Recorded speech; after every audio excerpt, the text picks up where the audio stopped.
ಮಾದರಿಯ ಆಡಳಿತ ಮಹಾರಾಷ್ಟ್ರಕ್ಕೂ ಕೂಡ ಕಾಲಿಟ್ಟಿದೆ. ಆರೋಪಿಗಳ ಮನೆಯನ್ನ ಬುಲ್ಡೋಸರ್ ಮೂಲಕ ಧ್ವಂಸ ಮಾಡಲಾಗಿದೆ ಅನ್ನೋದರ ಡೀಟೇಲ್ಸ್ ಸದ್ಯ ಸಿಗ್ತಾ ಇದೆ. ಉತ್ತರ ಪ್ರದೇಶದಲ್ಲೂ ಕೂಡ ಸಿಎಂ ಯೋಗಿ ಆದಿತ್ಯನಾಥ್ ಅವರು ಆರೋಪಿಗಳ ಮನೆಯನ್ನ ಬುಲ್ಡೋಸರ್ ಹತ್ತಿಸಿ ಯಾವ ರೀತಿ ಧ್ವಂಸ ಮಾಡ್ತಾ ಇದ್ರು, ಎಷ್ಟು ದೊಡ್ಡ ಮಟ್ಟದಲ್ಲಿ ಚರ್ಚೆಯಾಗಿತ್ತು ಬುಲ್ಡೋಸರ್ ಮಾದರಿಯ ಆಡಳಿತ. ಸದ್ಯ ಮಹಾರಾಷ್ಟ್ರದಲ್ಲೂ ಕೂಡ ಅದನ್ನೇ ಅಳವಡಿಕೆ ಮಾಡಲಾಗಿದೆ. ಅಲ್ಲೂ ಕೂಡ ಆರೋಪಿಗಳ ಮನೆಯನ್ನ ಬುಲ್ಡೋಸರ್ ಮೂಲಕ ಧ್ವಂಸ ಮಾಡಲಾಗಿದೆ ಅನ್ನೋದರ ಡೀಟೇಲ್ಸ್ ಸದ್ಯ ಸಿಗ್ತಾ ಇದೆ. ಆ ಮೂಲಕ ಆರೋಪಿಗಳಿಗೆ ಬುದ್ಧಿ ಕಲಿಸೋದಕ್ಕೆ ಮಹಾರಾಷ್ಟ್ರ ಸರ್ಕಾರ ಕೂಡ ಮುಂದಾಗಿದೆ ಅನ್ನೋದರ ಡೀಟೇಲ್ಸ್ ಸದ್ಯ ಸಿಗ್ತಾ ಇದೆ. ಭಗವಾ ಧ್ವಜ ಹಿಡಿದ ವ್ಯಕ್ತಿಗಳ ಮೇಲೆ ದಾಳಿಯಾಗಿರೋದು. ಮುಂಬೈನ ಮೀರಾ ರೋಡ್ನಲ್ಲಿ ಹಿಂಸಾಚಾರವನ್ನ ನಡೆಸಲಾಗಿತ್ತು. ಜೆಸಿಬಿಗಳಿಂದ ಆರೋಪಿಗಳ ಮನೆಯನ್ನ ನೆಲಸಮ ಮಾಡಲಾಗಿದೆ. ಅನುಮತಿ ಇಲ್ಲದೆ ನಿರ್ಮಿಸಿದ್ದ ಮನೆಗಳನ್ನ ಬುಲ್ಡೋಸರ್ನಿಂದ ನೆಲಸಮ ಮಾಡಲಾಗಿದೆ ಅನ್ನೋದರ ಡೀಟೇಲ್ಸ್ ಸಿಗ್ತಾ ಇದೆ. ಅಲ್ಲಿಗೆ ಉತ್ತರ ಪ್ರದೇಶದ ಸಿಎಂ ಯೋಗಿ ಆದಿತ್ಯನಾಥ್ ಅವರು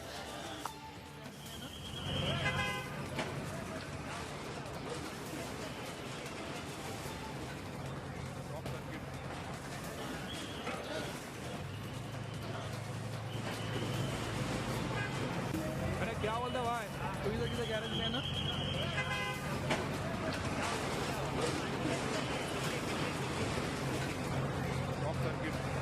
ಸಂಪರ್ಕದಲ್ಲಿ ನಟೇಶ್, ಎಕ್ಸಾಕ್ಟ್ಲಿ ಉತ್ತರ ಪ್ರದೇಶದಲ್ಲಿ ಸಿಎಂ ಯೋಗಿ ಆದಿತ್ಯನಾಥ್ ಅವರ ಬುಲ್ಡೋಸರ್ ಮಾದರಿ ಆಡಳಿತ ದೊಡ್ಡ ಮಟ್ಟದಲ್ಲಿ ಚರ್ಚೆ ಆಗ್ತಾ ಇತ್ತು.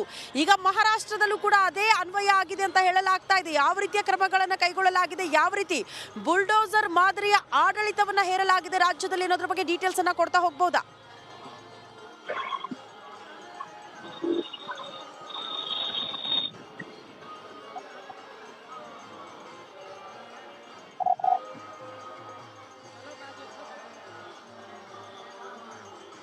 ಓಕೆ, ಸಂಪರ್ಕ ಸಾಧ್ಯ ಆಗ್ತಾ ಇಲ್ಲ. ಒಟ್ಟಿನಲ್ಲಿ ಸಿಎಂ ಯೋಗಿ ಆದಿತ್ಯನಾಥ್ ಅವರು ಆರೋಪಿಗಳಿಗೆ ಬುದ್ಧಿ ಕಲಿಸೋ ಸಲುವಾಗಿ ಒಂದು ದಿಟ್ಟ ಕ್ರಮ ಕೈಗೊಂಡಿದ್ರು. ಕಾರಣ ಆರೋಪಿಗಳ ಮನೆಯನ್ನ ಬುಲ್ಡೋಸರ್ ಮೂಲಕ ನೆಲಸಮ ಮಾಡೋದು.